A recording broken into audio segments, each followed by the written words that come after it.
Hi, this is Tony Robbins. Welcome to session number 1, your hour of power. Listen, I'm very excited for what we're going to share with you because I'm going to be sharing with you today, fundamentally, what changed my life years ago and the fundamental thing I do with just about anybody. I mean, what I do whether I'm working with a president of a company or a young person, a pro athlete or a mom or a dad, somebody wants to make a change, and we're going to go beyond philosophy into the real mechanics, the real strategy, the real tools. This is where it all starts. And to start this session, I'll tell you what I want to talk to you about. I want to talk to you about what's missing. Yeah, missing.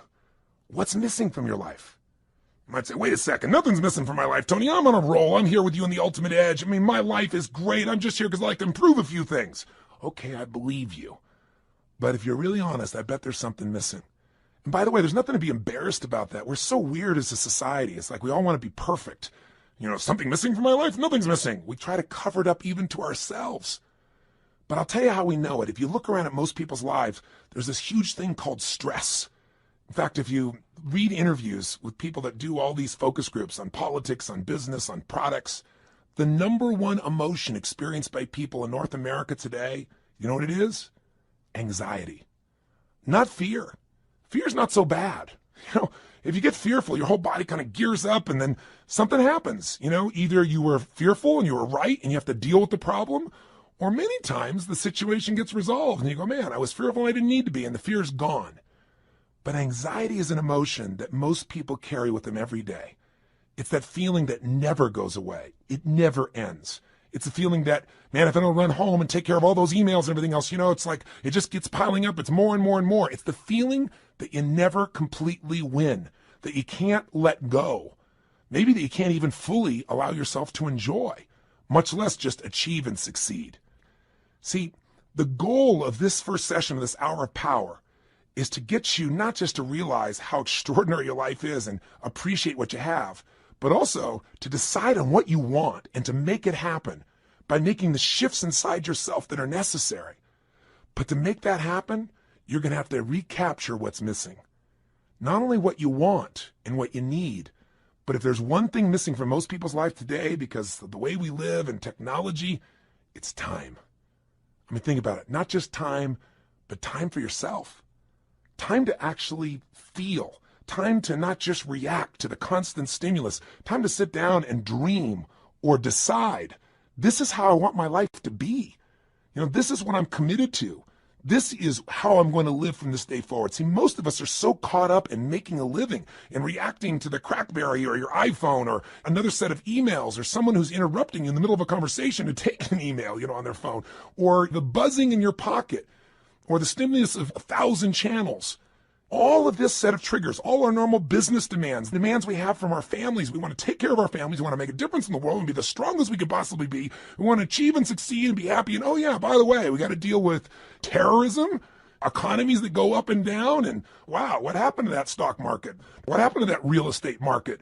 Or man, that subprime crisis. Ooh. Or, what's happening in my business? There's all the normal stresses of the environment. And then there's how we've begun to live. And I'm here to say to you that if you will give yourself one gift, if you give yourself the gift a little bit of time to think, to feel, to be, to condition your body and mind to work together, the whole game can change. But if you don't, you can succeed like crazy. You can make it all happen and you can still feel empty. Have you been there? Where you made everybody else feel good and you were a super dad or mom or a business person and, it's all there. But you still got stress? And don't get me wrong, I'm not saying you're not going to have stress in your life, but I'm saying there needs to be some time for you. Do you agree with me on this? So if you do that, you can make this psychological shift that changes life, the mental shift, the emotional shift, and the physical shift. Because after all, what are we talking about here when we talk about an extraordinary life? Let's remind you, what creates an extraordinary life no matter what's happening in our life? It's this psychology. And by the way, are you experiencing extraordinary life? Are we living in a world of extraordinary life? Extraordinary resources, yes. But depending on where you live in the world, if you live in the Western world or, quote, the modern world, what you see mostly is stress. I actually live all over the world in 4 different countries. But my primary residence, where I'm from originally, is the U.S. And here in America, we're 5% of the world's population. but we consume 80% of the world's cocaine. I mean, that tells you something's missing. When you got to coke yourself up, drug yourself out, hype yourself up with more caffeine, distract yourself as much as you can with your iPod, your music, anything to just change your state, it's because there's some level of fulfillment that's missing. Don't get me wrong, all those things are wonderful, but they've got to be things that we don't rely on to be alive. Would you agree? You know, kids today are 10 times heavier than they've ever been. And when I say 10 times, I'm not exaggerating by much. We have more obese people in America and frankly in the Western world than any time in human history. We're not exactly starving for food. We're starving for wisdom. We're starving for fulfillment. We're starving for the emotions that we want.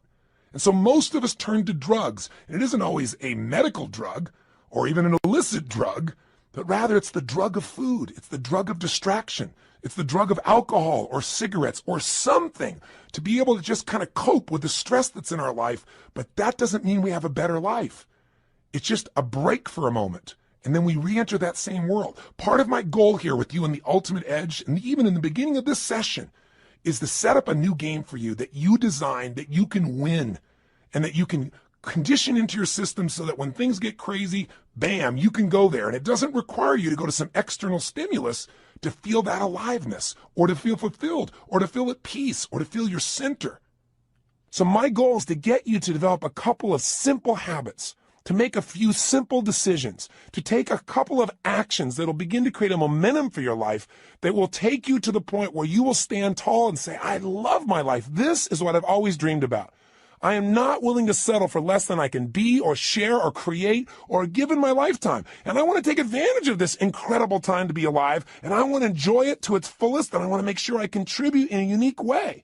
And 500 channels of television with nothing on but infomercials, and 8 million different forms of computers and music and email and instant messages and beepers and cell phones and remote access to the internet, none of that's going to transform your life. Your life is going to change if you do nothing because life is changing so rapidly around you. Your body's going to change whether you want it to or not as time goes by. Your relationships are going to change. People are going to die. People are going to pass on. People are going to change their beliefs and values. Everything in your life is going to change. You don't have to work at change. Change is automatic. Progress is not. To get the edge, you have to decide that you're going to make progress in your life. You're going to have to decide that you're not going to be one of those people just drawn by the river, and you also can't get off the river and just sit on the side because life keeps moving. You got to step in the river and you got to direct your course by knowing what you want for your life. Now, why don't most people do this? Because most of us are so stressed, we never take time for the thing that's really missing, time for ourselves. And what's really missing is we don't ever contribute to ourselves. We're so busy taking care of our children and worrying about our spouses and our friends and making sure at work we're accomplishing the tasks on time. And the last person who gets taken care of is us. And we live in a society that's supposed to be so selfish, so many people talk about, but the truth of the matter is most of us are working so hard to make sure everybody else is happy that we aren't happy within ourselves. And so I want to talk to you about what's missing. Time for you. I mean, when do we really stop and feel?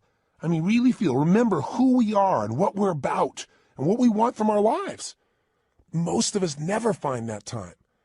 And so what happens to most of us is since we're constantly in the action of doing, you know, the old phrase, we're not human doings, we're human beings. It's kind of corny, but it's true. We don't take the time to be. And so what occurs is, out of the stress of doing, constantly competing, trying to make sure we achieve, we contribute, take care of the family, and we make everything happen, most of us to survive look for a way to stop and distract ourselves. And so we drug ourselves. And the drug isn't always regular drugs. We don't call it drugs. We call it food. Because you eat enough of that stuff and load up, guess what happens? All of a sudden you relax. You know, especially if you overeat, all that blood rushes into your stomach, you know, and you start to breathe again. Do you ever notice when you're going, go like this, you're not breathing very much? That creates just a bit of stress. And some people, that's not enough. They get CNN and then they're working on the internet simultaneously and they're getting a conversation on the other side because they figure if they can keep enough things going in their head, they can forget about all the stuff that's stressing them. You know, they don't even care about what's on the television. They don't really care about what they're surfing on the net. They just need an escape. But you know, you'll never escape your way to fulfillment. You'll never escape your way to joy. You'll never escape your way to an extraordinary life. The only way you get that is by deciding what that means to you. What is that extraordinary life? What is that fulfillment? What is it you want? And that's got to be a process that is consistent, not something you do once in a while when you got a birthday with a zero on the end. Not something that you do, at New Year's where you sit down and go, all right, I better look at my life, see how I'm doing. All right, let's make some resolutions that I know I'm going to break within the week. And then I'll check in on them maybe a year from now, next New Year's, and see how I'm doing. That's called recipe for failure. Do you think most people in life are fulfilled? Or are most people in life stressed? Now, let me tell you, stress is a code word for fear. See, when somebody says they're stressed, that's because they don't want to say I'm fearful. No, I'm just stressed. I have all these things to do. Well, why are you stressed about it? Well, if I don't get them done, if you don't get them done, what? Well, then everybody will be upset. Well, what if they are a little upset? Well, well, then I'll have failed. Well, if you fail, what does that mean? Well, you keep on digging. If they fail, they feel like if they failed, then they're worthless. If they're worthless, they won't be loved. Stress comes from making things more important than they really are. And most people in life are spending all their time majoring in minor things. They're putting all their focus, all their energy, all their attention on responding to the reactions of the moment, rather than stopping in that timeless place of who you are and saying, gosh, what is it that I really want today? What do I want to create? Because I got to tell you something. Everything in the outside world, everything around you that you like or dislike, that's stressing you or that you're thrilled about, was first created on the inside. Everything that you're experiencing in your life, your relationship, the way your kids are, your job, your opportunities, it all started with decisions you made in your head. Decisions about what to focus on, decisions about what things were meaning, whether you should be upset about it, whether you should learn from it, whether this is a challenge, an opportunity, or a crisis. And the decision about what you're going to do, these decisions are shaping your life. You got to understand, getting the edge simply means this. 80% of success in anything in life is psychology. The ability to manage your mindset, your ability to find the opportunity in any situation. This isn't stupid positive thinking where you just sit around and, go to your garden and say, there's no weeds, there's no weeds, there's no weeds, there's no weeds. I don't believe in that kind of positive thinking. It's garbage. There's weeds there and you got to pull them out. But you got to have enough intelligence, enough psychology to say, I'm not going to see it worse than it is. Because, people say, I'm skeptical, I'm pessimistic. Oh, garbage. You're fearful. If you say you're skeptical or you're pessimistic, what you're really saying is, I'm afraid of being disappointed. I don't want to get my hopes up. I don't want to look naive. So I don't want to be hurt again. But I got news for you. If you're going to have an extraordinary quality of life, if you're going to get the edge in life, where the passion and the juice and the joy and the fulfillment and the happiness and the love and the family is, where the Quan is, like Jerry Maguire talked about, right? Where you got it all. You got the love, the respect, the connection, the contribution, the money, the fun, the fame, the whatever. Whatever your definition of the ultimate level of life, that edge comes when you master your mind and your emotions. But you know what? 20% of your success is mechanics, and they do play a role. And sometimes our mechanics are getting in the way of our psychology. Sometimes we've structured our life where there's no time to think or be. So you say, okay, if you ran to the rave, what am I supposed to do? All right, you start to kind of say, I should take some time for myself. Where am I going to find that? I got to get up. I got to take the kids to school. I got to make it to work. I get it all done. I come back home. I got to pick them up. I got to take them to dance lessons, to soccer. Well, then I got to work on my homework. Then I got to answer all my emails. When am I going to do this stuff? Stop. We all get what we have to have. That's it. The most basic principle getting the edge is for you to understand and for me to remember, for all of us to remember, we all get our musts, we don't get our shoulds. Everybody's got a list of shoulds. I should take time to work out. I should take time for myself. I should actually go on a diet. I should make more calls. I should just allow myself to listen to some music and meditate a little bit. I should do my taxes. But most people doing this stuff, they just what I call should all over themselves. You don't want to should all over yourself. Here's what's true. What you must do, what you believe is a must, happens. Right now, you're earning what you must earn and not a dime more. Not what you want to, don't get me wrong. And listen, I know I sound like I'm ranting. That's because I'm a nut. But by being a nut, I've achieved a lot. I've achieved a lot of things in my dreams and goals that have happened because what I am is I'm unreasonable in my expectations. So if I sound unreasonable, it's not to be disrespectful and it's not just a rant. It's because I know I've spent the last 30 years of my life now with more than 3 million people from every walk of life, from presidents of countries to presidents of companies to parents to children, best sports people in the world. I've had the chance to find the difference in people, and the difference is in their unreasonable psychology. That unreasonableness has gotten them to say, this is a must and I will settle for nothing less. And those individuals, whether it's a woman like Rosa Parks on a bus who says, no, I will not move to the back of the bus. That was completely unreasonable. She had no way to back it up, and she changed the world. Or a little lady, tiny woman with no background, no education, no money, who decides she's going to change the world, Mother Teresa. A person who by the power of her will, her psychology, her unreasonableness, by making it a must to help people that no one would help. By making that her must, she changed the world. When she died, every major leader in the world flew. 100,000 people lined the streets to watch a woman who supposedly had no resources. Unreasonable men and women shape the world. If you want to get the edge, you got to get unreasonable. The way you get unreasonable is you turn your shoulds into musts. And I'm here to tell you, you're earning what you must earn. You have the time you must have. You know, if you say to me, oh, you know, I really want a relationship, but I'm not in one, then your relationship's a should and not a must. What's really a must is you don't want to be hurt. It's a must not to be hurt. And if it's a must not to be hurt, you're not going to be in a relationship. Because if you're going to be in a relationship, there's going to be hurts. That's part of the nature of a relationship. But there's going to be more joy than you could ever imagine too. Right? The advantage. You want to get the edge. Get over your fear and tell yourself the truth. We got to take a specific time each day where you break away from the hypnosis of the culture that tells you to settle for less than you can be, that tells you not to get your hopes up, that tells you you should protect yourself, that tells you that basically your life cannot be what you dreamed about as a child. And I'm here to tell you that as long as you buy into the culture, you'll be like the majority of the population who have no advantage and have to settle for a life that really is what I call no man's land, a life where they're not really happy, but they're not unhappy enough doing anything about it, a life where there is no passion and no real drive, just that sinking feeling that your life does not have a real meaning or a real purpose, but you got to continue. That's a place no one wants to live, and that's unfortunately where the majority of people live. Do you agree with me on this or disagree? If you disagree, I'm respectful of that. But if you want more, and if you believe that that's possible, and you're the kind of person that won't settle, then this is the first session in you reclaiming your power.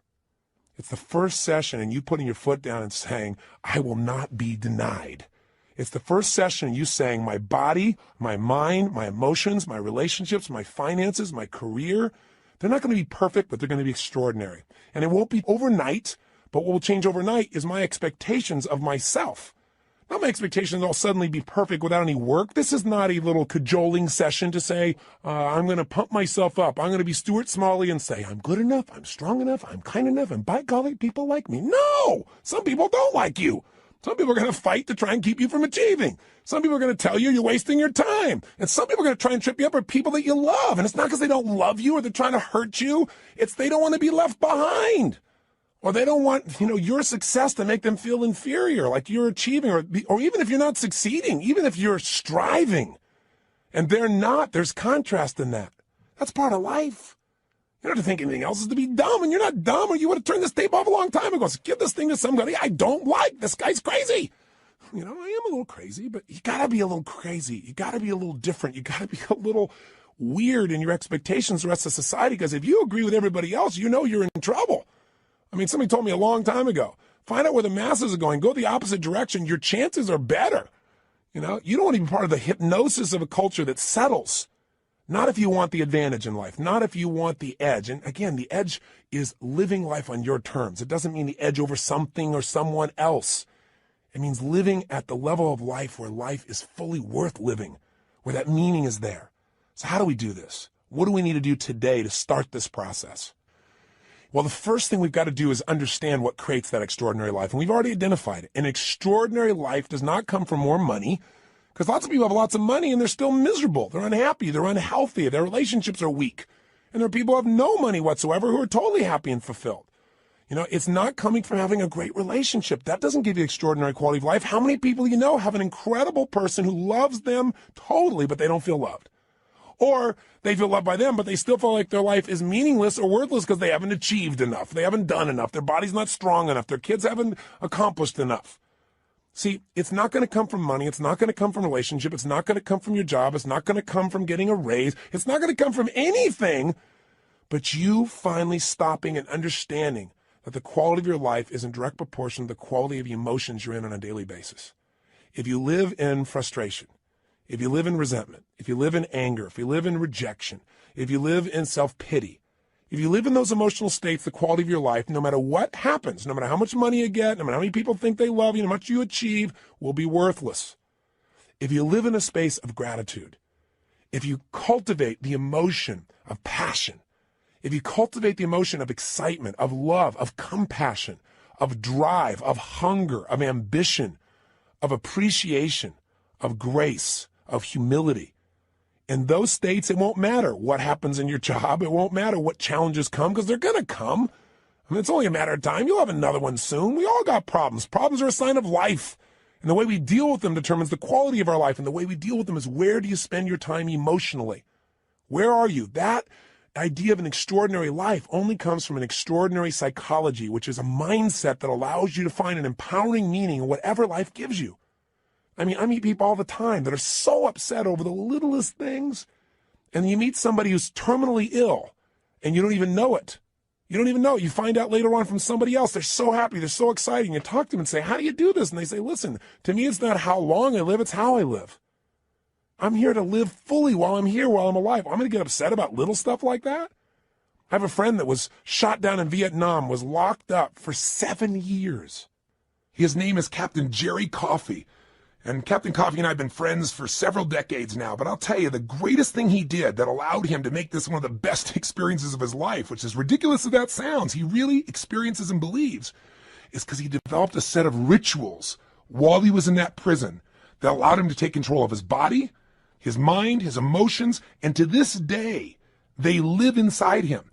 One of the most valuable things of this session, the reason we call it this hour of power, and the shortcut to it, by the way, is called 30 minutes to thrive, or at least 15 minutes to be fulfilled. Everybody's got 15 minutes, is a set of rituals of what you're going to do with your body, your vision or focus, your emotion, your language, that will gear you up to be able to handle anything. Where literally whatever happens, you'll be able to say the same thing about that aspect of your life as Jerry Coffey said about those 7 years.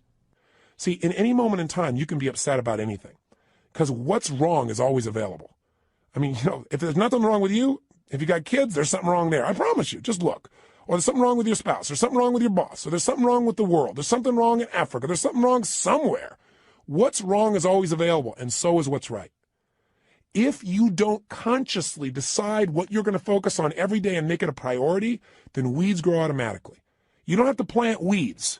They're automatic. You don't have to worry about gravity. Something's going to pull you down unless you use your will to stand up and move. You go, well, it's just natural to be down all the time. Well, then it's natural to lie on the ground, right? But how we have an extraordinary life is we resist the natural forces. I remember years ago when I met Norman Vincent Peale. He was amazing. He was 92 years old, and he was doing a seminar. And I was 32 at the time. And I thought, gosh, only 60 more years of this. And so I said to him, I said, Norman, what are you doing still going out here doing seminars at 92 years old? And he was so cute. He turned to me and he said, Tony, there's still a few negative people out there. I started laughing. I said, you're the best. And I said, tell me, what's the most important thing you want people to understand when you're talking? He said that problems are a sign of life. He's the person I got that from. I said, what do you mean? He said, well, everybody's talking about how they don't want any problems. He said, but the only people without problems are people that live in cemeteries. And I said, I heard that somewhere. He said, well, yeah, I said that in 1936. I said, my God, he's been around a while. But the reason I tell the story about him is the idea of resistance. He said to me, when he first met Gene Tunney, who was the heavyweight boxing champion of the world back then, he said, I went up to Gene and I said, Gene, how do you get muscles like that? And Gene looked at me and said, do you really want to know, or are you just asking?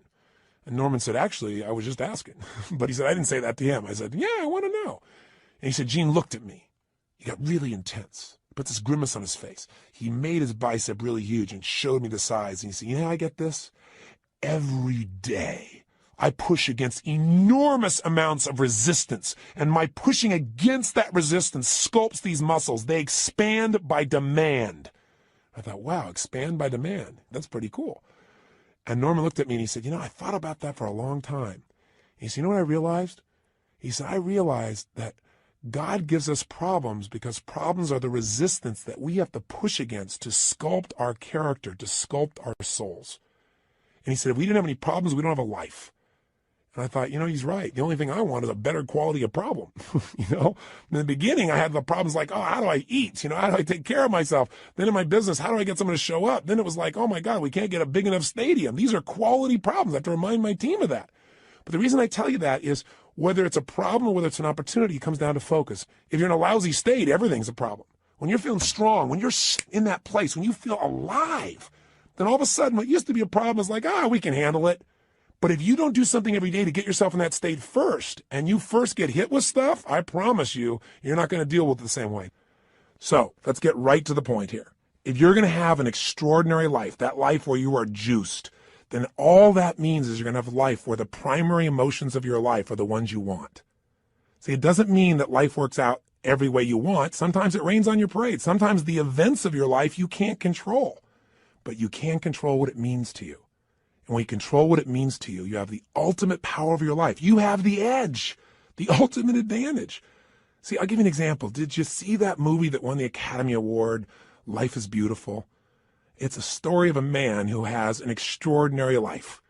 Not because he has more money than anybody else, not because he's in a situation where everything is easy, but because he's alive. He has this joy about him. And by the way, if you've actually ever met Roberto Benigni, the man who plays this character, you know that he lives this way day to day. You know, he was authoring this thing from himself. He's such a joyous guy. And when he won the Academy Award, you never saw so much emotion. He was like a little boy, and everybody loved it because nobody else has the guts to be that way.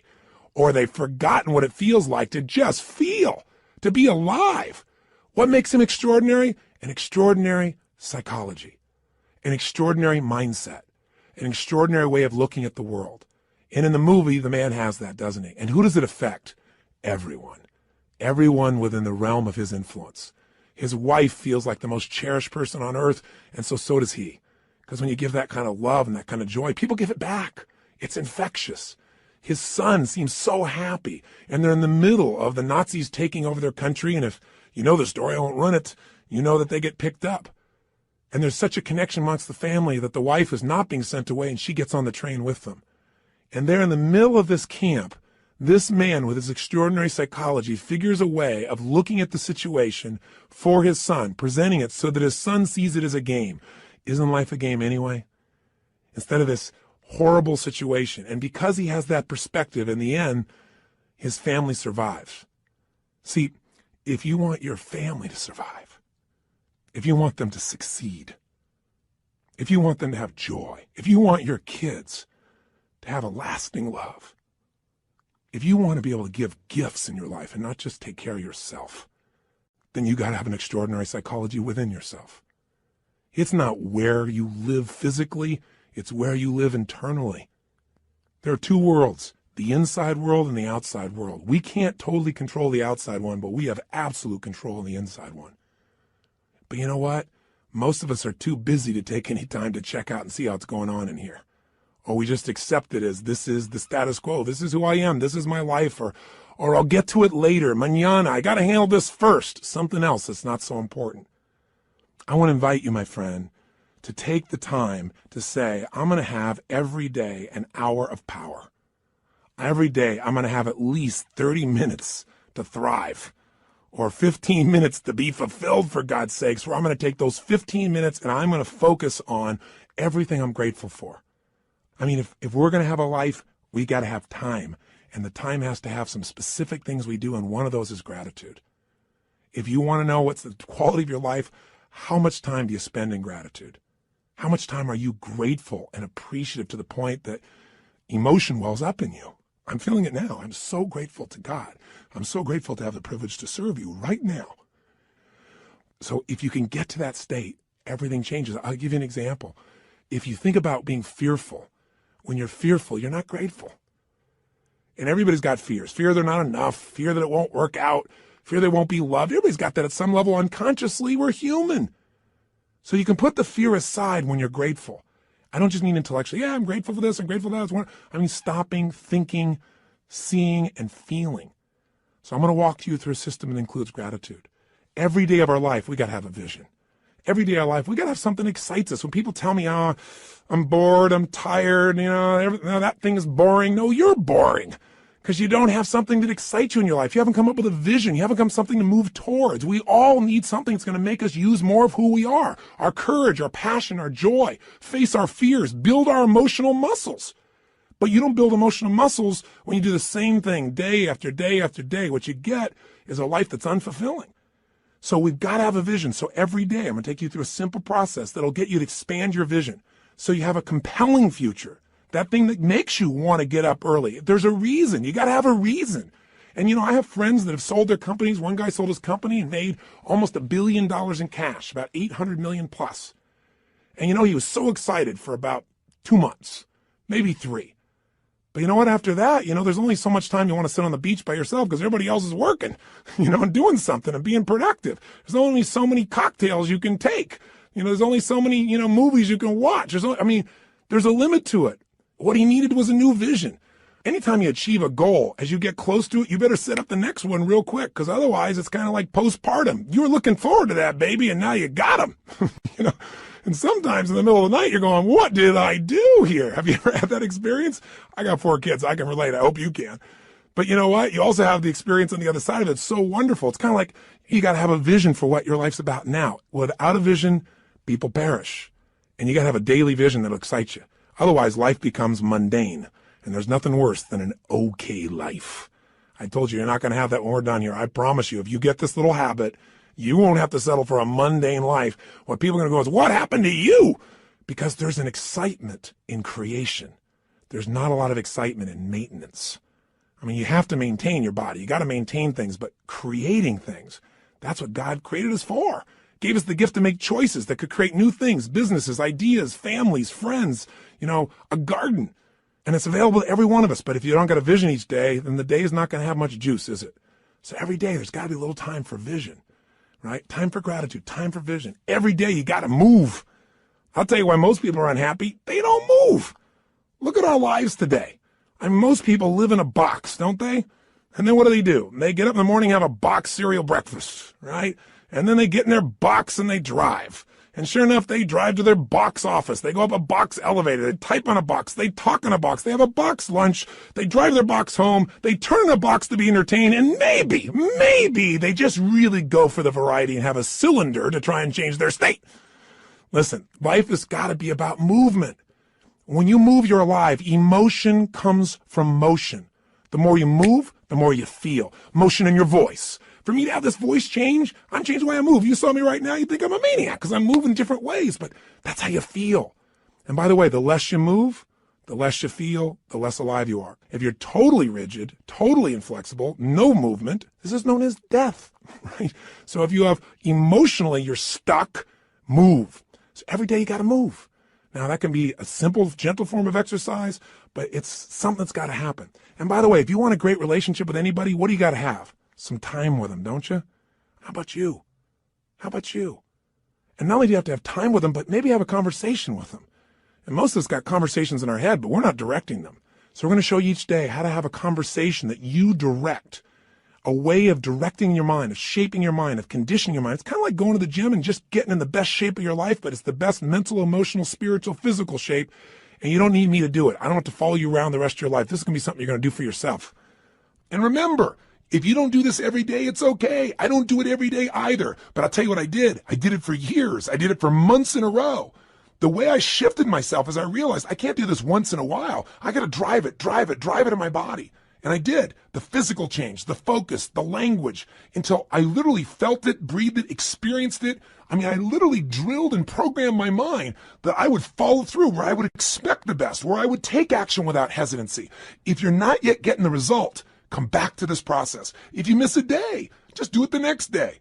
But I will tell you this, if you do this for the next 30 days, 21 minimum, couple of weeks, absolute minimum, I'm talking at least 15, 20, 30 minutes, you're going to get momentum. You're going to get addicted to this. You're not going to be doing like it's a chore. You're going to look forward to this time with yourself. You're going to come out so vital and strong for your day, or at the end of the day to get ready for the next one. You're going to love it. And I will tell you, I've talked to people who've done this for years and then they stopped for a while, and then something else showed up in their life and they know exactly where to go to get back on target. They come back to this hour of power. And you don't have to do the full hour. Just do 15 minutes to be fulfilled. Do 7, 8, or 9 minutes where you move your body. You get focused on what you're grateful about. You focus on what you really want. You do some incantations and you'll be rocking and rolling. And if you do that, you'll get momentum. Pretty soon you go, oh, let me do at least 15 minutes. Oh, man, this is feeling good. Let me go for a half hour. Don't you deserve at least 30 minutes out of your day? Out of 24 hours? An hour out of 24 hours to have the power and the juice and the excitement and the strength be activated in you? Listen, all this stuff's in you. But if we don't focus, if we don't activate it, we're not going to have the power and fulfillment we deserve. But if you do, I'm telling you, life, whatever you've dreamed about creating or shaping or experiencing, it'll be a cartoon compared to the experience you'll actually have of your life or what you'll really create. I know this not only from my own experience, but from millions of other people who do it. This has got to become your baby, your time. Take it, use it, live it. By the way, this is a process you're going to do for yourself. I'll be here for you on this audio program, this Ultimate Edge, but you don't need me. This becomes a ritual you can do on your own. You ever want to kick in the butt or you want some guidance, come back here and I'll be here for you. But this is something you can do for the rest of your life. It's not creating any dependency. This is your life. This is your process, and it'll be your reward. So, how does it work? Well, let's do this first. It's time for you to make some discoveries. So I'm going to ask you, just take a moment. And if you have our journal there, you can do it in a journal. You can do it on a piece of paper. You don't make it rules-driven. Just do it. Don't just do it in your head. I want you to write down all the emotions you experience in an average week. And on one side, write all the good ones, the other side, all the bad ones. Now, when I say bad ones, there really are no bad emotions, but the ones that are painful and you don't like. So all I want you to do is write them down. And when you write them down, try not to edit them. Don't try and say, well, just do it this way. If you experience this emotion on a consistent basis, doesn't mean every day, but at least once a week, write it down. The ones you consistently feel, not the one once in a while you feel this feeling, because what this is going to tell us is where you're really living right now. This doesn't tell me your income. I don't care. But I care about what you're passionate about. I care about what hurts you. I care about what you love. I care about what moves you. And you do too. And you don't even have to tell me the what's. Let's just figure out the feelings first. So please take a moment right now, because now we're going to begin to stop talking and we're going to start the process of doing. First step here is let's figure out where you are. Write down now, on one side, all the emotions you consistently feel in a week that are positive. On the other side, all negative. So stop the tape right now, or if it's a CD, just pause it and get yourself to this right now. Go ahead. Are you still listening? I'm not going to continue until you do this. Come on here. You got to get there right. Don't just listen. Okay, if you're in your car and you say you can't do it, then turn off the CD or tape, stop it, pause it, and do it in your head at least. Or pull the car over. You're worth figuring out where you are. Cars are going to go by. You're going to drive the rest of your life. You're still going to get there. It'll take 3 minutes. Come on, be one of the few who do. Pull over. That's it. Pull over right now. Sit down and write this out just for a second. I promise you it'll be worth it. Go ahead and do it. Do it right now. So now you have some emotions that you really want. How do you create them? And you have some emotions you don't want. How do you get rid of them? What if I told you you literally could change how you feel in an instant? Well, you know this is true from your past experience at times, right? There are times where you're totally upset and then something got your attention and now you're laughing. You know, people can be literally at a funeral and they're in a terrible place and all of a sudden something cracks them up. I mean, it's pretty rare, but it has happened. People can be in a place where they're in the worst situation and somehow they find all their determination. How to do that specifically is what I want to show you real quickly now. And I'm going to give you a quick overview of it, but I'll give it to you in 3 parts. 3 things you need to feel anything. These are the reasons why you feel anything. In other words, if you feel sad or upset or frustrated or depressed, there's only 3 reasons. And if you change any one of these 3, you're going to change how you feel. And if you change all 3, you'll change how you feel completely. If you're feeling happy, if you're feeling excited, if you're feeling euphoric, if you're on a roll and you want to know why you feel that way, yeah, maybe great things are happening in your life, but there's a reason why you feel that way in this moment. Sometimes you have great things happen in your life and you still don't feel great. So how do you do that? There's 3 reasons. 3 things have to be in place for you to feel great. I call these 3 reasons the triad because there are 3 patterns that if you do these 3 patterns in your body in a certain way, you'll get a certain result, and it's like a recipe. You do one recipe, you get one result. You do another one, you get a different result. You get one kind of cake or another. So let's give you an example. I have an initial seminar, an immersion, where in one weekend, people get massive momentum to change their life. It's called Unleash the Power Within. It's a chance in a weekend to really step up and say, I'm going to transform it. I don't care if it's my body, my emotions, a fear, my job. It's time to do it. And we put people in an environment for 3 days of total immersion. That is a blast. And people come out transformed. That process, though, very often, one of the first things I'll do is I'll ask people, what do you really want? I'll take people in the audience. We got 1,500, 2,000 people in that type of program usually, and they'll say, oh, well, I want to make, $1 million. I want to make $1 billion. I want to help my kids get through school. I want to have more confidence. I want to lose 57 pounds. I say, okay, great. Why do you want these things? If you lost the 57 pounds, if you made the $1 billion, what are you going to get? And sooner or later they'd say, well, if I change the world, it'll make a difference. And I'll say, yeah, but what will that give you? And eventually say, well, it would make me feel good, like my life had meaning.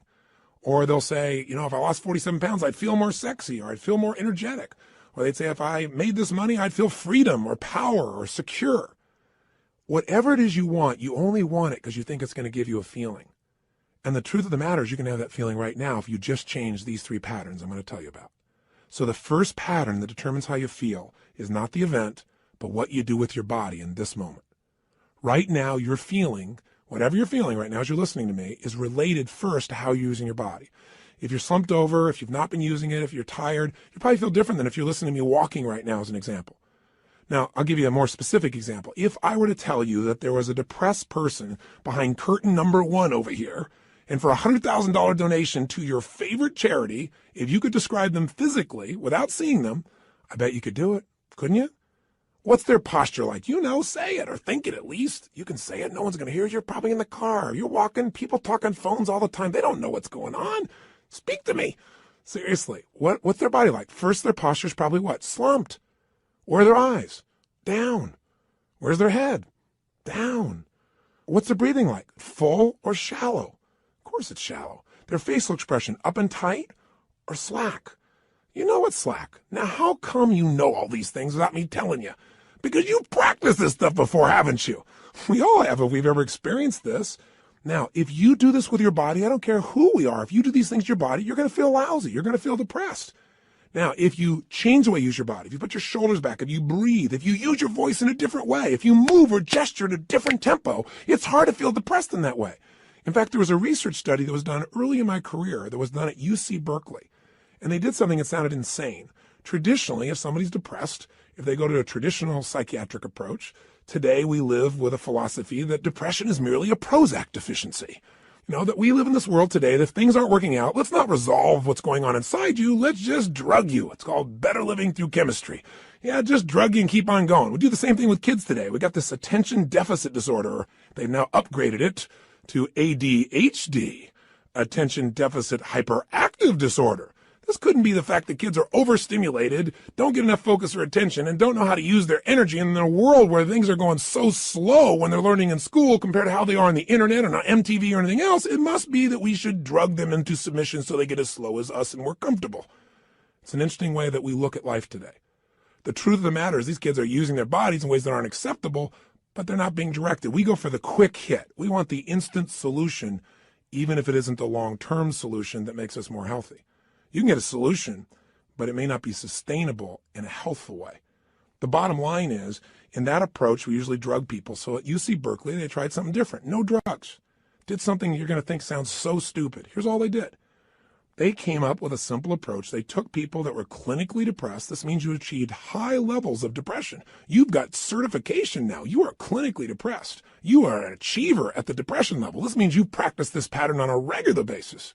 And they took them, and by the way, I know I'm sounding obnoxious right now. I'm not trying to make depression sound like these people are terrible, because I've felt it in my life a long time ago too, but I don't go there anymore because I know exactly what creates it. And I want to break the pattern of us thinking we're not in control. So please understand where I'm really coming from. But the point is, here's what they did. They had people come for 4 weeks, stand in front of this mirror that has 3 parts to it, and do one silly thing. Grin from ear to ear. And they had to make them smile for no good reason for 20 minutes. Now, when they're doing this, they had a grin so big that they created crow's feet on the side of the eyes. You know, that little set of lines, you're smiling so big? Now, interesting, they keep their shoulders back while they're doing this and breathe fully. You go, dumb idea. But what happened? Not a single person was able to remain depressed, including a woman who claimed that she was depressed even while she slept, which is one heck of an accomplishment. And you know what's interesting? At the end of these 20 days, many of them had no need for medication anymore, and that's all they changed. Only one part of what we call their triad. Just the physical part. That's how powerful it is. See, if you rise up, if you move up, if you use your body in a totally different way, you're going to feel different. Emotion is created by motion. See, we have 80 muscles in our face. How many of them are you using consciously? Are you doing anything different with your body so you can feel different? Or do you do the same things so you feel the same things? You look at your list you have written down there. That list represents a few patterns that you do in your body on a regular basis and you don't even think about it. And whenever you do it, you're going to feel it. Some make you feel good when you do that. Some make you feel bad. By the way, when you think about a movement, to breathe, you got to move. To sing, you got to move. To speak. If I start talking like this, I'm moving organs in my body in a different way than if I start speaking more like this. And I said, hi, I'm Tony Robbins, and I'm going to share with you now how to have an extraordinary life during the next 7,000 hours of this program. You got, turn this guy off quick. There's got to be some combination of energy there, and that energy comes because I'm not sitting in a chair here. I don't have a script in front of me. I'm looking at this microphone. I'm visualizing your face, and I'm trying to think what I can give you that I know will make a difference based on 25 years of experience. And I'm telling you, the number one thing is change the way you move. Change the way you use your body, and you'll change the way you feel now, instantly. I don't care how bad you felt if you change it. Now, if you just change it for a second and you move your hands up for a moment, you make a little minor change, you'll get a minor change in feeling. But if you make a radical change, if you go, yes, I'm doing this now, I'm sick of this, I promise you're going to feel different than if you go, I don't know what to do. I know this sounds so stupid, but it works. And you know what? The best study of life is what works, even if it's simple. It's nice to have things simple. Why do we have to make it so hard to feel good? Here's the second part of the triad. The second part is the pattern of focus and belief, and they relate to one another. See, whatever you focus on, you're going to feel whether it's true or not. Have you ever had an experience where somebody did something, or you thought somebody did something? Even better example. You heard, you thought, and you thought they did it to take advantage of you. And as you focused on that, you got angry or sad or hurt. And then later on, you found out you were dead wrong, that either they never did it, it wasn't true, or that wasn't their intent, and you felt bad about it, or you felt embarrassed. How can that be? Because whatever we focus on, we feel, whether it's true or not. Focus equals feeling, just like the way you move affects your feeling. See, right now, if I said to you, what are you juiced about in your life? What could you be excited about? If you really wanted to be excited in your life right now, what could you be excited about? Or what are you proud of? Or what could you be proud of if you wanted to be proud? Or who in your life do you really love? Who loves you? Think about it for a moment. Who do you really love? Who loves you? By the way, how does that feel when you focus on or you think about someone you love? See, whatever you focus on, you're going to feel. Focus equals reality to the individual, even though it's not reality in actuality. I'll say that again. Focus equals reality to the individual, even though it's not reality in actuality. That's a complicated way of saying whatever you focus on, you're going to feel, whether it's true or not, because your brain doesn't know the difference between something you vividly imagine, that's called focus on, or something you actually experience. It's very powerful. If you use this to your advantage, it means something very simple. How fast can you change how you feel? As fast as you change your focus. As fast as you change the way you move. See, right now, if you're focused on something that's really upsetting or something you're worried about or something you're fearful about, you're going to feel those feelings. If you focus on something you're really grateful for, you're going to feel a totally different set of feelings. See, you are in control and you can change your feelings in an instant. The problem is we don't believe we can change that fast. And the second problem is we have patterns of doing this, don't we? We tend to, like, on a regular basis, focus on what overwhelms us or focus on what we're upset with in our spouse or focus on why we failed in the past. And if you keep focusing on things where you didn't succeed, guess what? You're going to feel like a failure. And when you feel like a failure, you're not going to take action to make things better. You can't build on the past that doesn't work. But you can also focus on what you want, on what you want to create. You can focus on the solution. Hey, when you got a problem, everybody's got problems. But 95% of your time has got to be spent on the solution. 5% on the problem. Most of us spend all the time describing the problem more and more detail. And we wonder why we feel overwhelmed. Focus is the secret key to changing, and you can do it in an instant. One way to change your focus is to change the third thing, your language patterns. See, all day long we're thinking. What's thinking? All day long you're asking and answering questions with yourself. Should I do this? What does this mean? Why is this? Where is this going on? That's what initiates thinking, is a question. You know what the problem is? We have patterns of questions we ask that don't serve us. Some of us ask questions like, how come this always happens to me? Well, it doesn't always happen to you. But if you ask a lousy question like that on a regular basis, your brain goes, because you're an idiot. You know, how come I can never lose weight? Well, you can lose weight, but ask a lousy question, ask and you shall what? You receive. How come I can never lose weight? Your brain says, because you're a pig. You know, come up with a better question, for God's sake. See, questions direct us. Questions are a form of language. And if you want to change your life, one of the things I have people discover is what questions you're asking. And also, what phrases do you say a lot? Because phrases hypnotize us. We have certain words by themselves that'll change the way you feel. If somebody says to you, hey, listen, I think you're mistaken about that. You might have one feeling. They go, you're wrong. You feel something very different just by the language. If somebody says you're lying, you have a whole different feeling, don't you? One word can change the way you feel when someone else speaks it to you. The words you select powerfully affect you. And I don't mean just being positive and doing the Stuart Smalley thing where you got positive self-talk right? And you say, I'm good enough, I'm strong enough, and by golly, people like me. No, I mean noticing the habit of the words and the emotions they create. And then third part of language is the phrases that you say with such emotional intensity that you start to believe them. We call those incantations. An incantation is like, if you remember studying mythology, a sorcerer would tell a prince over and over again a phrase over and over again with such intensity that he'd be hypnotized and he'd think that he was a frog. And so, of course, he was a frog. That's what he experienced. We experience whatever we focus on. We feel whatever we picture. We feel whatever we say to ourselves. We feel whatever we do with our bodies. Those are the three patterns. If you change those three patterns, any one of the three, you're going to change how you feel. If you change all three, you're going to radically change how you feel. If you change the pattern of how you use your body, if you change the pattern of what you focus on daily, which, by the way, I'm going to show you a technique for doing today that could change your life. Very simple. If you change the pattern of what you say to yourself with the emotional intensity you say it, you're going to change the pattern of how you feel. Now that means you could pick any feeling you want and say, if I want to feel that way, what do I do with my body? When I'm in that state, how do I move? How do I speak? What do I do? Let me try it. When I'm feeling that good, what do I focus on? What do I really focus on? And by the way, what does it mean to me when I focus on it? Because you can focus on something and one person looks at it and says, because that happened, that's why I can never be close to another man or woman in my life. That's why I can never trust again. And somebody else had the same experience. And they go, because that happened, you know what? I've learned so much about myself. And because that happened, I appreciate the person I'm with now so much. You can't have a foreground without a background, right? That's the secret to life. We have absolute choice. We have absolute control about how we feel, and whatever feelings we put in our lives on a regular basis will determine the quality of our lives. So you can have frustration, anger, upset, overwhelm, insecurity. You can be fearful. You can live in a state of guilt, worry, whatever, or you can live in a place called passion, joy, thankfulness, gratefulness, connection, love, wonder. And if you create those emotions on a regular basis, are you going to have a different life? You bet you are.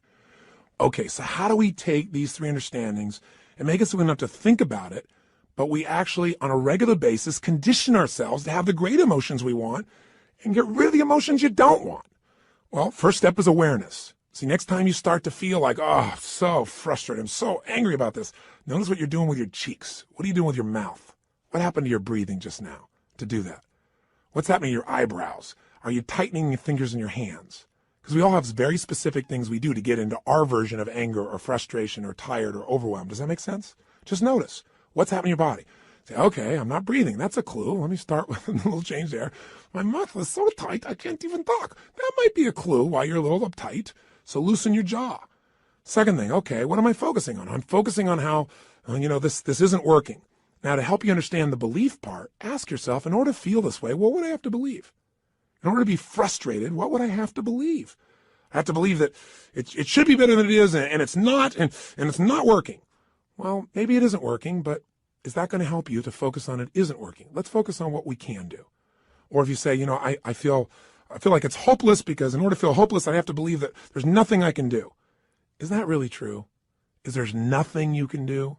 Or are you just caught up in a state? Are you just caught up in a pattern? See, if you ask yourself, what do I have to believe to feel this way? It'll help you to break that part of the triad because you'll start to say, yeah, that isn't really even true. All right, so that'll help you there. Third part of awareness is to say, okay, what am I saying to myself? Why do they do this? How come they always do these things? Why don't they ever listen? Well, I'm asking a lot of lousy questions because they may listen sometimes, but I'm saying they don't. I'm saying it with total intensity. Of course I'm going to feel bad. Let me change what I'm saying. Let me change what I'm asking. How can I turn this around? What do I need to focus on to make this work? What's the truth here?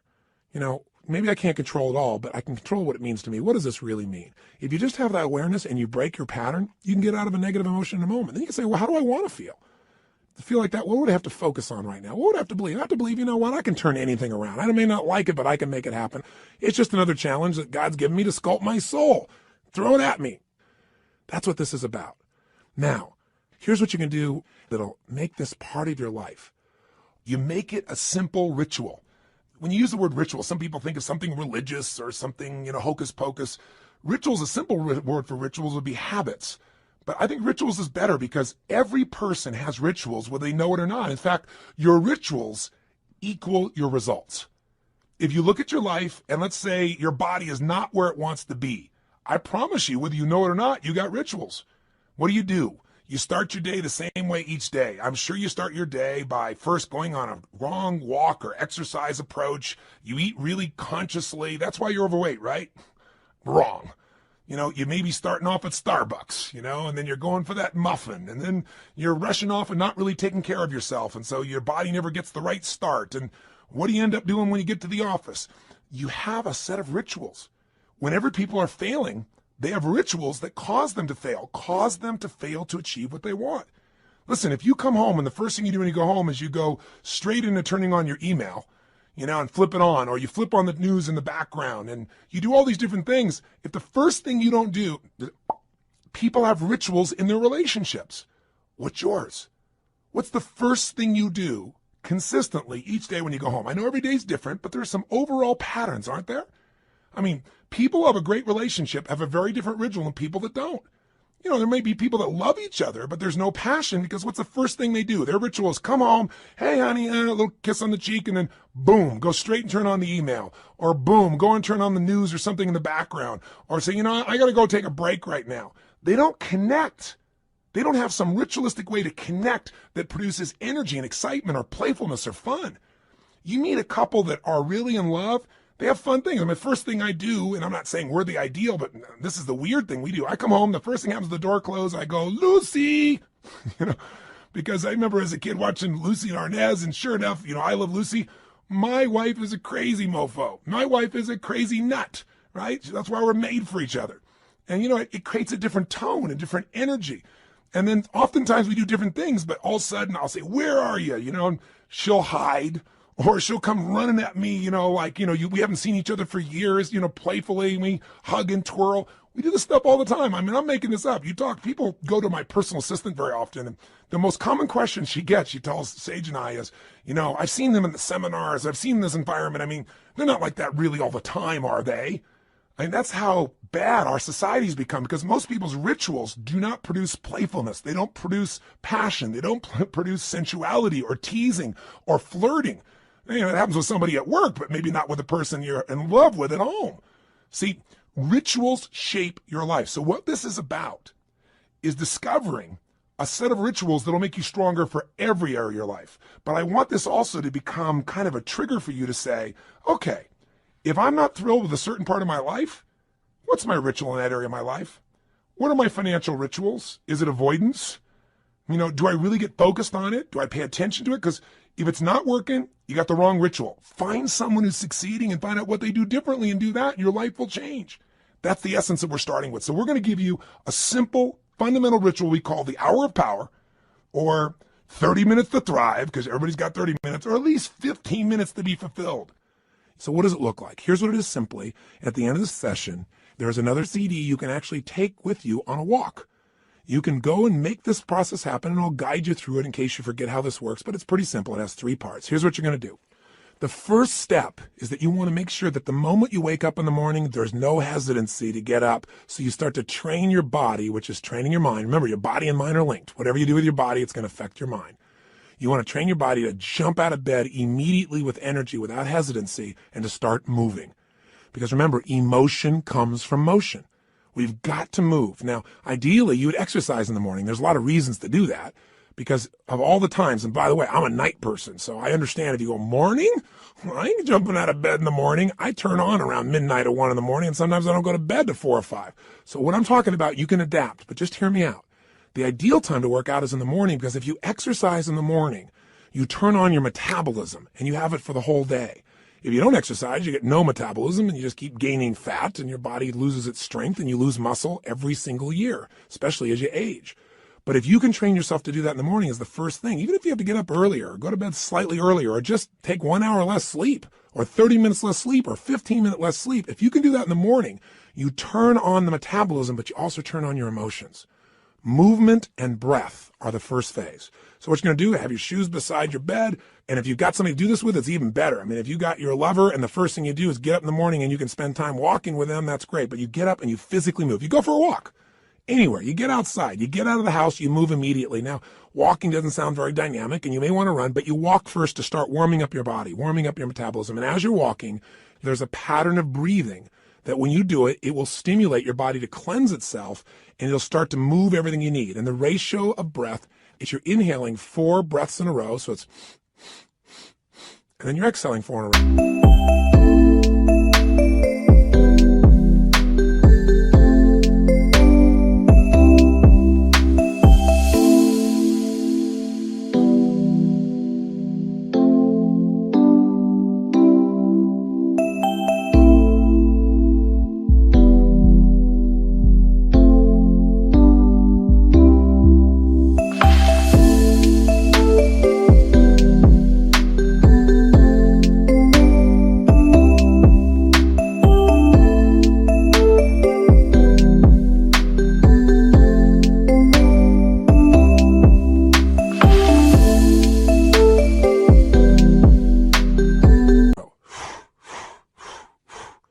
As you're doing this, you're actually going to be tapping fingers. You'll be doing this same pattern again and again.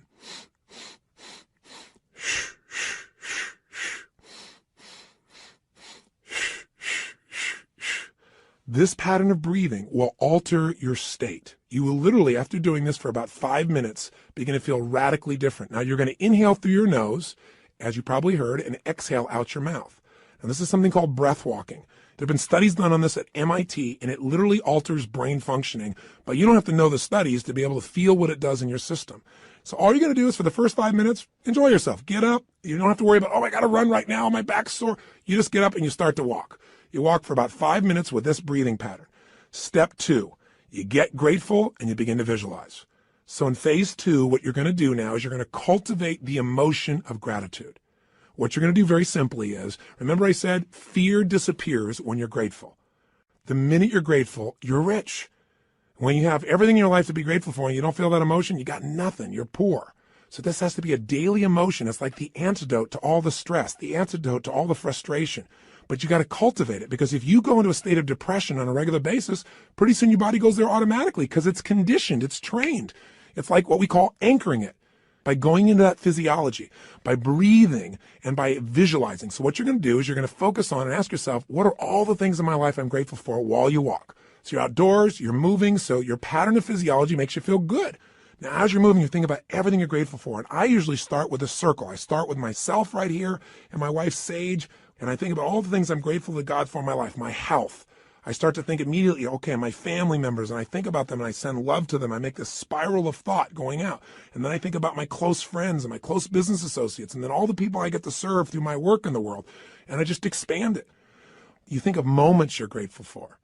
You know, a moment that I had with my son where he shared something with me that just made me cry. It was so beautiful. You know, there are moments in your life. So what are we doing? We're moving and breathing. That's changing your physiology. We're being grateful. That's a focus. And so now you change your focus. And now what you focus on is everything that you really want in your life, but you focus on it from the state as if it's already been achieved. I honestly start just giving thanks for it as if it's done. I am so grateful that that business deal has come together the way it has. So what I do is I begin to see it as if it's already done. Because remember, your brain can't tell the difference between something you vividly imagine and something you actually experience. So I see it. I feel it. I think about it. I feel the emotion as if it's already achieved. The more you can program your body and your mind and your emotions that something's achieved, your brain can do things you're unaware of. And if you focus on what you want continuously, you'll move towards it.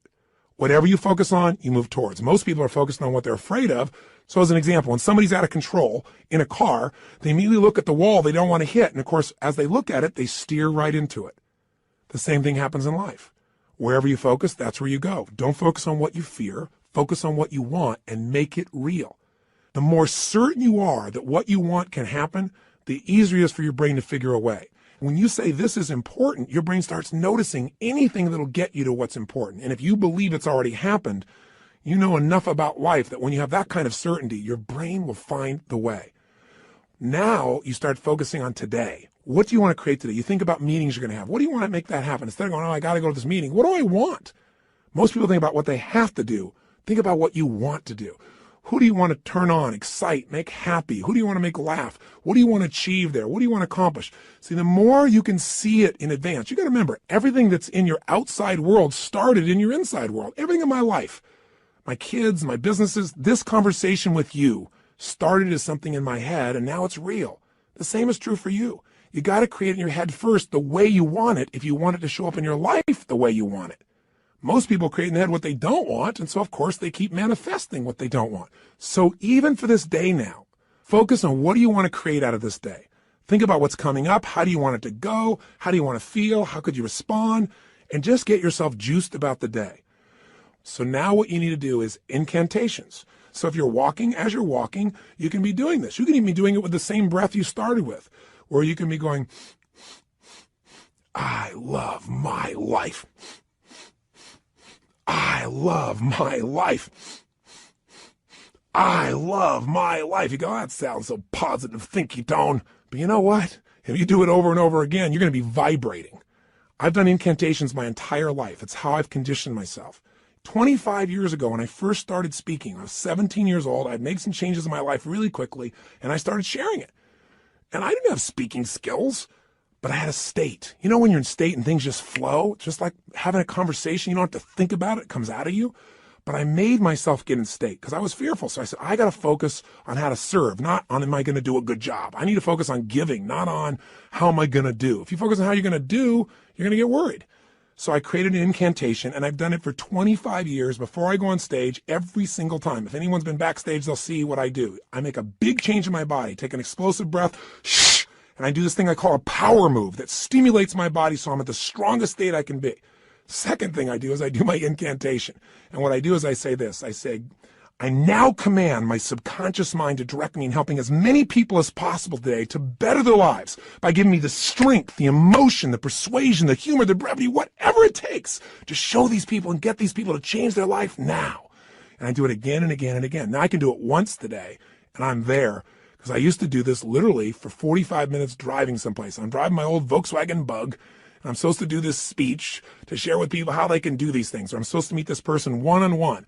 And I would literally chant this out loud. Now, why do you do it out loud? Because if you go in your head, that doesn't affect you. Speaking engages your physiology. And when you speak with certainty and intensity, it conditions you. So the bottom line is you do this while you walk. So if you're conscious about this, you can do it under your breath, like I said. You can do it in a breathing pattern. You can do something simplistic like, every day and every way I'm getting stronger and stronger. As you're jogging, as you're walking, every day and every way I'm getting stronger and stronger. Some old phrase from an old book from years ago. Anything will work as long as you say it with intensity. Every day and every way I'm feeling happier and happier. Every day. And you say it again and again. And what you'll actually get is a rhythm. I'll tell you what incantations do in case this sounds stupid to you. Maybe it'll help.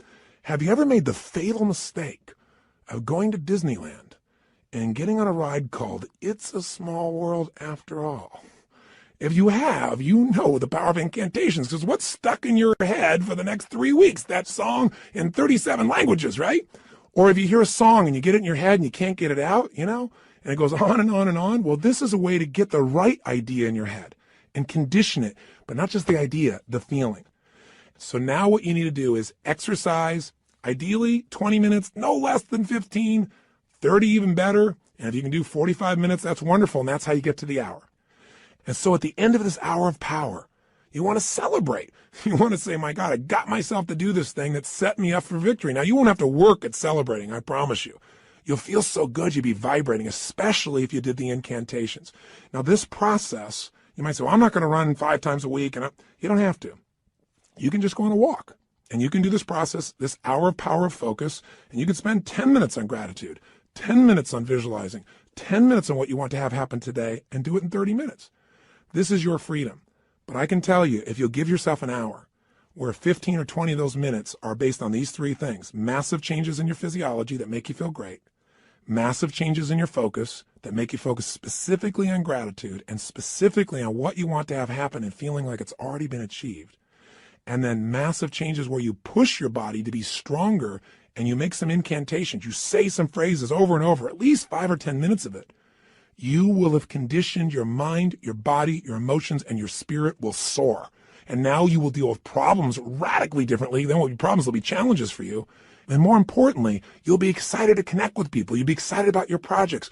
You will affect people around you in a different way because you will have an extraordinary psychology. Now, by the way, these fundamental rituals, they really come down once again to doing something to change your body, something to change your focus, something to change your language. And where did I come up with this? Well, the biggest changes of my entire life have always been engaging those three forces. I mean, I've called it the triad then, or the hour of power, but these are the things that changed me. When I was in my very early stage of my life, and my mother and father got in this major conflict, and my mom got really upset, so she kicked my father out, and you get a sense of who was the power in the relationship by that description, don't you? But the bottom line is she thought I was on his side, so I went out next, and it was Christmas Eve, and I had to figure out how to survive. And so one of the things I did was I stayed at some friends' houses. I dealt with, I lived a pretty intense and crazy life at that stage. I was 17 years old, and I was working as a janitor. And I worked in a place called San Marino, California, and I was living in a city called Azusa. I was still in high school, and I would literally take buses to be able to get to this place in San Marino. I worked with two banks, Security Pacific Bank and Lloyd's. And I loved being a janitor because I could work in the middle of the night, and you got paid for results. Instead of lollygagging along, man, I kicked butt. I went in there, put, the equivalent of my iTunes on, but in those days, it was this big 8-track portable player. That shows you how ancient I am. But I carried it around from room to room, and man, I just kicked butt. And I got through that thing, they gave me 6 hours to do, and I think I used to do it, if I remember right, like in 3.5 or 4. But it took hours to get there, hours to get back. Not just one bus, but I had to make connections on them.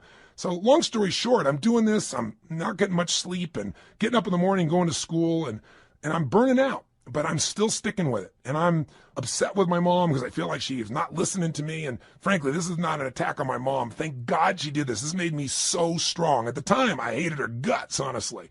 But, she was pushing me in ways I didn't really realize at the time. You don't always understand as a kid. I just had my own story about it. But all I knew was I was trying to survive. And the bottom line of the story, and the reason I'm telling you this in terms of rituals, is this. I'd finish maybe 1:30, 1 o'clock in the morning, and then I'd get out there and I'd jump on that late night bus and start the long journey home. Well, interestingly enough, on this night, I get out there, I'm waiting for the bus, and I'm going, I know I didn't miss it. And I kept my eye out on it because, I couldn't afford to miss the bus. It's the only bus till morning, or, I don't know when, hours and hours later. I never discovered that, but I knew I had to be on that bus. And nothing came. An hour went by and nothing came. An hour and a half went by. Now I don't know the real time. I can't remember honestly, but somewhere around 2:30, 3 in the morning, and I'm freaking out. And so sure enough, guess what? Somebody comes by and goes, "Hey kid, what are you doing?" And I said, "What are you talking about?" This man, he said, "The buses aren't coming," because I was sitting on the bench. He said, "There's a bus strike." So what do you do? I didn't have any friends with cars. I couldn't, quote, call home and get a lift. So I finally thought, I got to get home. And I started walking. I thought, at this pace of walking, I am never going to get there. So inside of me, something just snapped. Something got mad. Something got intense. And what I started to do was started to jog. I thought, I can't jog all this way home. And then something inside of me went, you're going to find the way. You're going to find the way. And I started doing these incantations. In those days, I'd just started reading these books on programming my mind, some of those old basic books. And I started, as I was jogging, going, every day in every way, I'm getting stronger and stronger. Every day in every way, I'm getting stronger and stronger. And then after doing this over and over again, it became like an addiction. You ever had one of those songs get stuck in your head? Did you ever make that fatal mistake of going to Disneyland and riding on that ride called It's a Small World After All? And then that song is stuck in your head for like next 3 weeks in 167 languages. Well, this can happen in a positive way. This incantation, I kept changing. I'm getting healthier and healthier. I'm getting stronger and stronger. Honestly, I think in the very beginning I went, I'm going to show her. I'm going to show her. It was anger initially, honestly. I'm going to show my mom she can't stop me kind of thing. And then it converted into joy. I ran from San Marino to Azusa. How long is that accurately? I can't tell you to the exact mile, but it's roughly 12 miles. I'd never run 3 miles in my life. But I want to tell you something. At the end of that run, I never felt stronger in my entire life. I felt like I could storm through anything. Nothing was going to stop me. And that created a whole new momentum in my life. And what was it? Physiology, focus, and language at the most intense level. And literally to this day, when I have faced things in my life over the last 20, 30 years, I can pull back up that moment, that experience, without even thinking about it. It almost gave me, it's like it made that fundamental muscle. Now, after that time in my life started to take off. And eventually, obviously, mended things with my mom and my family, and everything became beautiful. And equally importantly, I grew as a man. I wasn't a stupid boy who was just focused on himself. I really started to shift how I could contribute, how I could grow, how I could make a difference. And in a short period of time, at a very young age, here I was, a very successful young man. I was written up in newspapers and magazines. My nickname was Wonder Boy. My ego started to grow real big, And the interesting thing happened was I then got beyond my comfort zone. I started feeling that third pillar. I didn't call it then, but I started feeling these inner conflicts. I mentioned this when I talked to you a little bit in that first session on decisions and destiny, but I found myself in a place where I was making a lot of money, and I grew up very poor. And I had this blueprint, this mindset that said, man, I've gone through, 3 divorces with my mom. I've seen these men come and go. All of those arguments were based on financial stress. That's the story I had in my head. Obviously, it was more than that. They had conflicts in their values and their beliefs, but I simplified it to that. So I thought, man, if I can earn enough money, I can make everybody happy. Love will be there. But it's not what happened. I went back and started hanging out with my friends, and all of a sudden they started like, yeah, you got money now. And I had all this judgment. I was never doing it for money. I was doing it because I wanted to make a difference, and I wanted to have some financial freedom too. So what I started doing? I started to sabotage myself. I didn't do it consciously. I did it unconsciously. Started not showing up for key meetings. Started showing up late. Started snapping at people. And I'm a loving guy, and I'd feel bad about it. And then I'd apologize to the person, but then I'd go do it again. It was like unconsciously. I wanted to get back to where I knew everybody would be okay with me. They'd be okay if I was successful, but not too financially successful. And the bottom line is, if you've heard the story of my life before, people come up and say, how did you change your life? When you're back there in Venice, that's where I was. I lost everything financially. I moved into this cheap little, 1-room bachelor apartment, not a bedroom, just 1 room. I was living in that room. I had my little cooking plate I had. I used to wash my dishes in the bathtub. 2516 Pacific Avenue, apartment 3A, if you ever want to check it out. I literally went back there years ago and knocked on the door to see who was living there and see if I could help them out, see if lightning could strike twice in the same place. That's a whole nother story I'll tell you sometime. But the point is, I found myself in this place where I was waking up each day feeling sorry for myself. My life was a mess. I was watching television all the time. I was eating to try and fill myself up because I wasn't filled up emotionally. And I gained 38 pounds in about 2.5 months. And again, that's not easy to do. So, what did I do? I kept eating and just not moving as much as possible. But what changed me was a series of events, one in particular, but a series of them that really made me feel humiliated, made me look at my life and say, man, somewhere inside of me, I know I'm more than what I'm demonstrating mentally and emotionally and physically and financially and spiritually. And the day that all snapped for me, the way I changed it was with the same ritual. I didn't think about it consciously. I just went, look, I got this big gut. I got no energy. I feel like I got no control over my life. So I decided I was going to go on a run. Now, going on a run is not something I'd done for several years at that point, at least 1.5 years. And I had this big gut. And so I put on in those days what used to be known as a Walkman. Don't know if you're ancient enough to remember those as well. You can see how I was...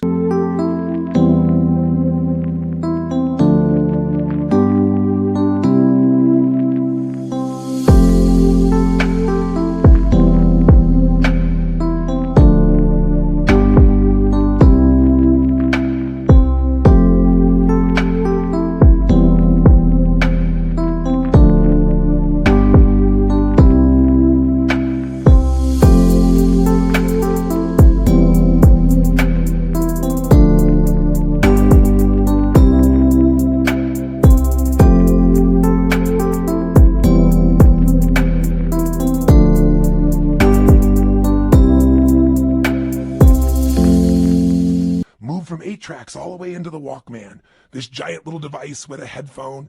And I remember I played some music from a group called Heart. Do you remember them? They had a song called Barracuda. And I got on that beach and I ran as hard as I could humanly run until I felt like I was going to spit up blood, and I kept on doing it.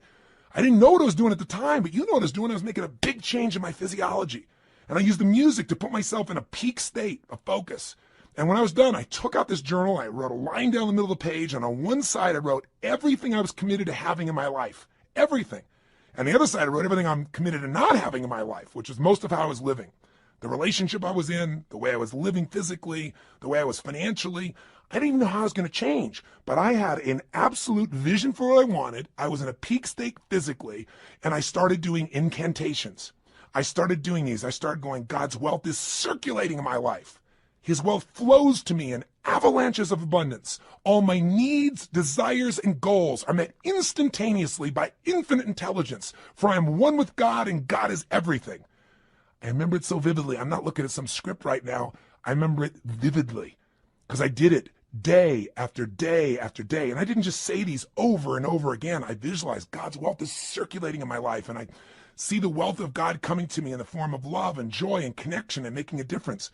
His wealth flows to me in avalanches of abundance. And I'd imagine avalanches of joy, of happiness, of impact, of money, of love, of fun, everything. I'd image it. I'd feel it in my body as it was happening. God's wealth is circulating in my life. His wealth flows to me in avalanches of abundance. All my needs, desires, and goals are met instantaneously by infinite intelligence. And I would say it with that intensity and see it. For I'm one with God and God is everything.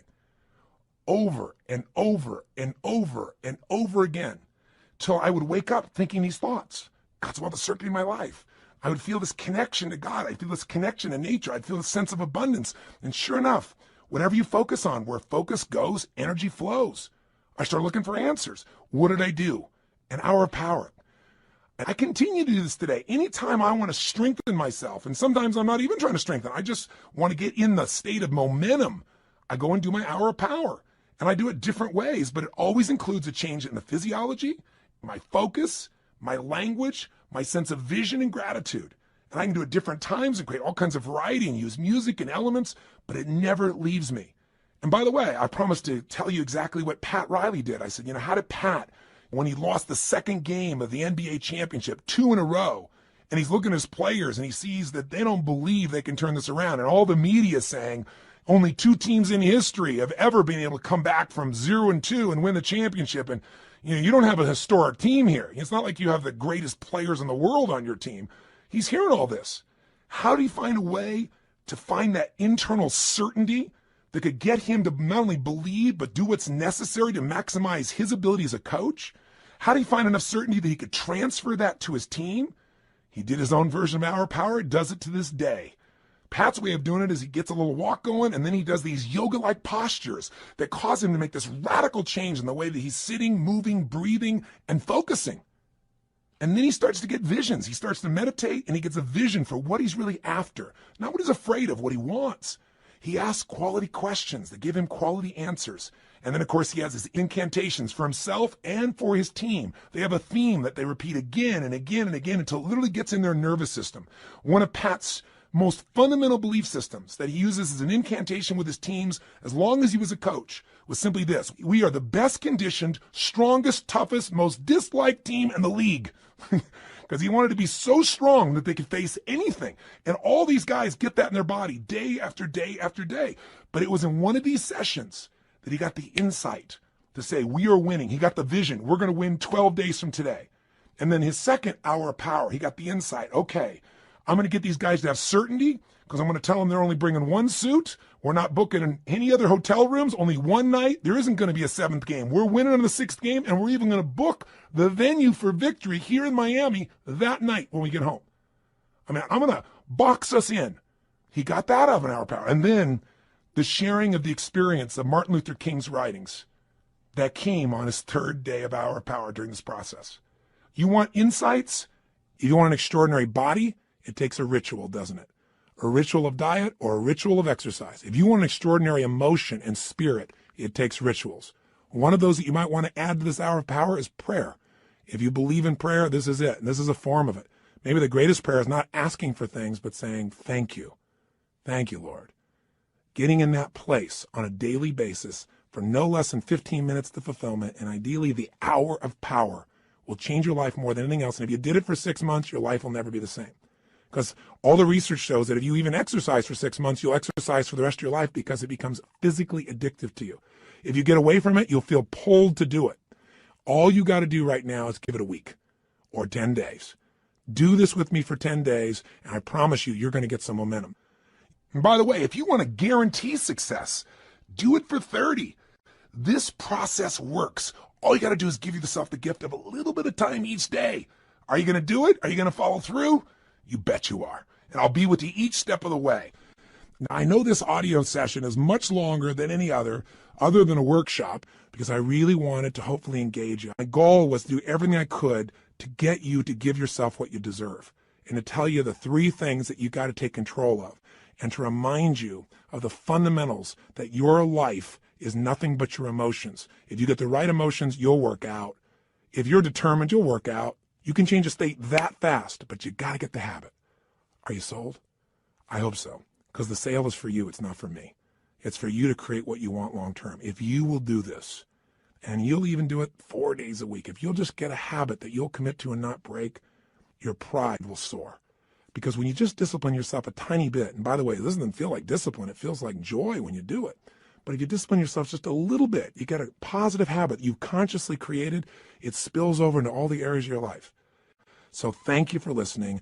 And what I want you to do is, tomorrow I want you to go do this first thing in the morning. I want you to start out your day by doing this hour of power, or this 30 minutes to thrive, or these 15 minutes of fulfillment. Just do it. And by the way, if this sounds complex and I've overloaded you because it's been a long session, don't worry. I'll walk you through it fresh as we do it, but make sure you get started. The hardest part is the first step. The hardest part to get is momentum. So my friend, I plead with you. Give yourself this gift each day. I mean, this is really one of the most important decisions of your life. And I hope my crazy, outrageous approach pushed you in the right direction and didn't push you away. I hope somehow I found my way into your heart or your intellect or whatever part of you we've got to reach to push the button that launches your life to the next level, to the level it deserves to be. So this is the beginning of a brand new journey. And I'm really grateful that you've allowed me to be your coach in this first part of the process.